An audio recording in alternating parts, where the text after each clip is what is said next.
Welcome, or welcome back to Game of Ins and Thrones. My name's Hannah. This is my December book haul.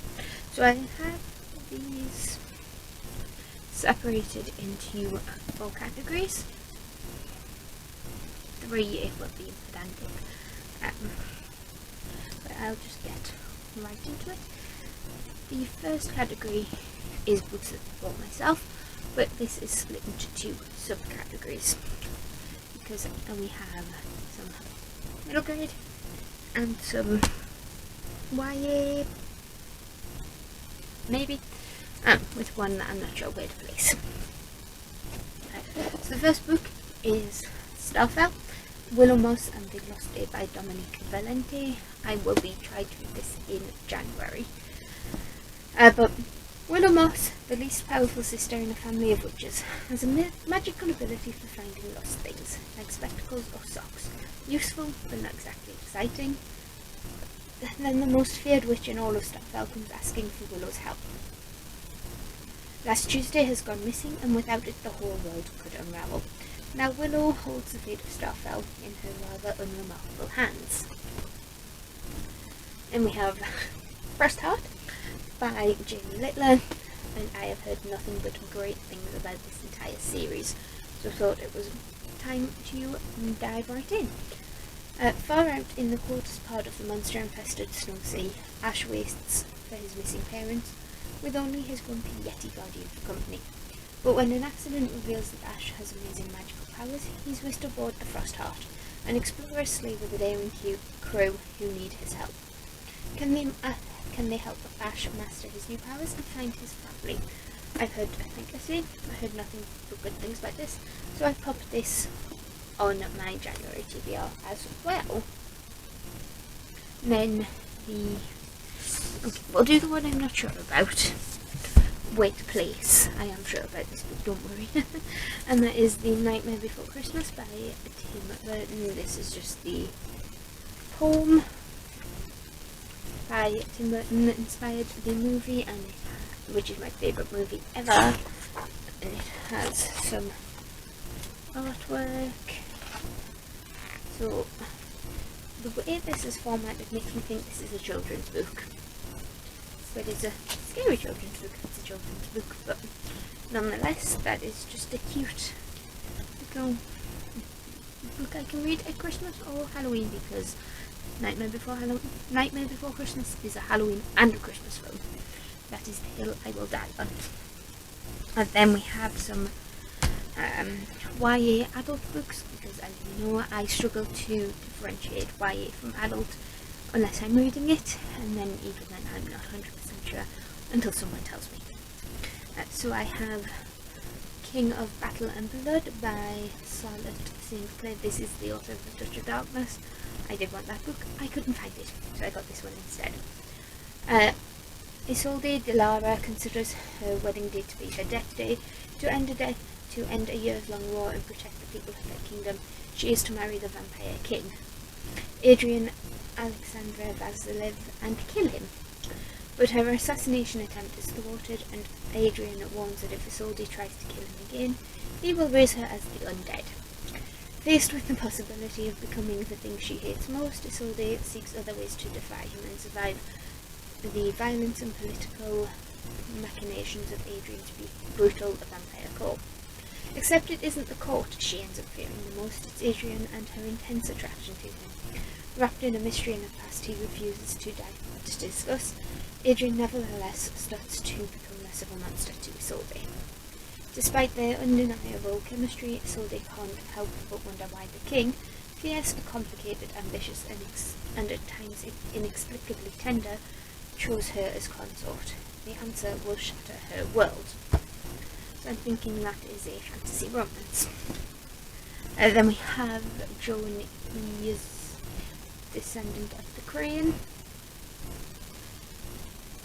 Princess Hasina of Yan has always been eager to shirk the responsibilities of the crown, but when her beloved father is murdered, she's thrust into power, suddenly the queen of an unstable kingdom. Determined to find her father's killer, Hasina does something desperate. She enlists the aid of a soothsayer. In Yan, magic was outlawed centuries ago. This is a treasonous act. punishable by death. Using the information illicitly provided by the sooth and uncertain if she can even trust her family, Messina turns to Akira, a brilliant investigator who's also a convicted criminal with secrets of his own. With the future of the kingdom at stake, can Hasina find justice for her father, or will the cost be too high? I've heard good things about that book. I think from Jean's bookish thoughts, maybe a while ago. We have 2 sequels next, and yes, I shelled out for hardcovers.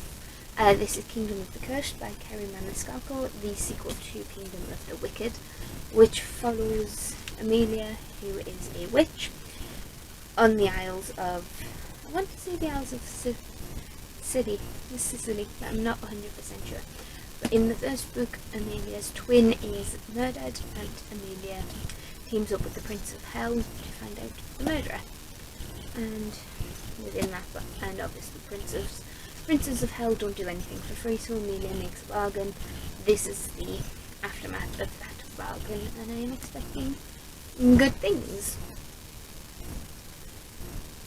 So in the 7 circles, there are only 3 rules. First, don't ever reveal your true fears. Second, control your desires. Third, never make a bargain involving the devil. That's sound advice. Then we have the other sequel that I bought myself, which is Our Violent Delight by Chloe Gong. Again, hardcover. The year is 1927 and Shanghai teeters on the edge of a revolution. This is a Romeo and Juliet retelling inspired, set in Shanghai in the 1920s. And our characters are Roma, who is Romeo, who I believe is of Russian descent and has escaped to Shanghai to escape the Bolsheviks, and Juliet, who is obviously our Juliet character, who is the Shanghai born and raised and was sent away to be schooled. She's come back. There is bad blood between Roma and Juliet. Both are is to the rival gangs, but something is stirring in the background that is going to spell disaster for everyone and anyone, regardless of their political and gang leanings. So, interested to see where that one ends, because I believe that is just a duology. Then I have 2 categories left. One is a one-off just because it's Christmas. They are Christmas presents. The other is my subscription boxes, which I pay for by myself with my own money. I'm not affiliated with any of these in any way, and I am incredibly grateful for both my mum and Sean for buying my Christmas presents. So, the one I got, we'll do Christmas presents first, because I can't really talk about most of them. So we have the Man Who Died Twice by Richard Osman. This is a sequel to the Thursday Murder Club, which just basically, I can tell you about this one. Elizabeth has received a letter from an old colleague, a man with whom she has a long history. He needs her help. His story involves stolen diamonds, a violent mobster, and a very real threat to his life. As bodies start piling up, Elizabeth enlists Joyce, Abraham, and Ron in the hunt for a ruthless murderer. And if they find the diamonds too, well, wouldn't that be a bonus? But this time they are up against an enemy who wouldn't bat an eyelid at knocking off 4 septuagenarians. Can the Thursday Murder Club find the killer before the killer finds them? I thoroughly enjoyed the first book, even if I did want to keep calling it the Thursday Morning Murder Club, but it's not. It's the Thursday Murder Club, which is basically a bunch of retirees in a retirement home sitting around on a Thursday morning, well, a Thursday, trying to decide and decipher these murders. They go around trying to close cold cases. Then we have the stack that Sean got me. This could be a haul on its own. We have the first 2 volumes of Lock and Key, Welcome to Lovecraft, and Head Games. by Joe Hill and Gabrielle Rodriguez. Written by Hill and featuring artwork from Gabrielle Rodriguez, Lock & Key tells of Key House, an unlikely New England mansion with fantastic doors that transform all who dare to walk through them, and home to a hate-filled and relentless creature that will not rest until it forces open the most terrible door of them all. So I have volume 1 and 2. I'll be reading volume 1 in January. And then we have the first 3 books of You by Caroline Kepnes, You, Hidden Bodies, and You Love Me. So I'll just read the back of the first book. Joe Goldberg is handsome, charming, and ready to fall in love. And when aspiring writer Guinevere Beck strides into the bookshop where Joe works, he is instantly smitten. He knows he has to see her again, so Joe does what anyone might. He looks Beck up online and learns everything he can to set up another chance to meet her. Their chemistry is immediate. It seems like the perfect romance. But there's more to Joe than Beck realises, and more to Beck than Joe could ever guess. Their relationship soon spirals out of control, and the darkness they unleash will have deadly consequences for everyone in their lives. My stack is getting bigger. Yes, I have all 3. I think there's 4, or unless Providence has is published under a different name. But yeah, did enjoy that one. We watched the series quite quickly, so. Then we get on to my book box, my subscription book boxes. This one was Book Box Club, and it is of Russian Wings by Laura E. Weymouth. This is a Goose Girl retelling. Rowena Winthrop has always known there's magic within her, but though she hears voices on the wind and possesses unusual talents, her mother Mairead believes that Rowena lacks discipline and refuses to teach her the craft that keeps their Scottish village safe. When Mairead dies a sinister death, it seems Rowena's one chance to grow into her power has passed. Then on a fateful storm-tossed night, Rowena rescues a handsome stranger named Gawain from a shipwreck, and her mother miraculously returns from the dead, or so it appears. This resurrected Mairead is nothing like the old one. To hide her new and monstrous nature, she turns Rowena's brothers and Gawain into swans. Okay, so it's not the Goose Girl retelling, it's the Swan Brothers retelling. It was one of the 2. And robs Rowena of her voice. Forced to flee, Rowena travels to the city of Inverness to find a way to break the curse. But monsters take many forms, and in Inverness, Rowena is soon caught in a web of strangers who want to use her raw magic for their own gain. If she wishes to save herself and the people she loves most, Rowena will have to take her fate into her own hands and unlock the power that has evaded her for so long. I just love this cover. Because Rowena has her eyes closed, and her eyes have been opened. So, that is quite a nice one. Then I have the Illumicrate book with a very, it says so on the back, with a very cool cover. It's just a translucent dust jacket. This is Marvellous Light by Mask. Young Baronet Robin Blythe was already in the spot of bother. He's struggling to be a decent older brother and a responsible employer, and to rescue the estate ravaged by his late parents' excesses. Then an administrative mistake appoints him parliamentary liaison to a secret society, and he discovers magic lies beneath the reality he's always known. Soon Robin must contend with magic's dangers as well as its beauty. As he tries to find his missing predecessor, he attracts a deadly curse. To navigate these hazards, he'll need the help of Edwin Kersey, his prickly magical society counterpart. But his aloof associate clearly wishes Robin were anyone and anywhere else. Drawn together by unexpected perils, Robin and Edwin will discover a mystery as old as the power that binds the land, a plot that threatens every magician in the British Isles, and a secret that some have already died to keep. And look at these sprayed edges, they're so pretty. And then the last two books came from a Fairy Loot.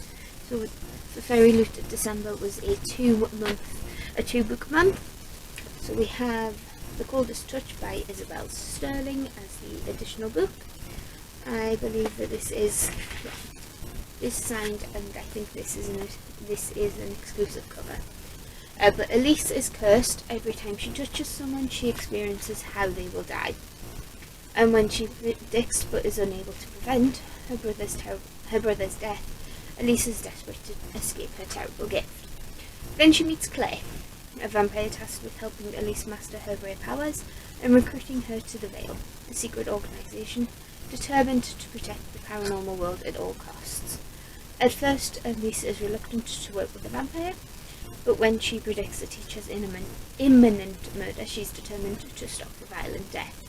As Elise and Claire grow closer, Elise begins to wonder, can she really trust someone tasked with securing her loyalty? Someone who could so easily kill her. Someone who might hold the key to unraveling her brother's mysterious death. This looks like a cool cover. Like 80s pop culture. I know what I mean.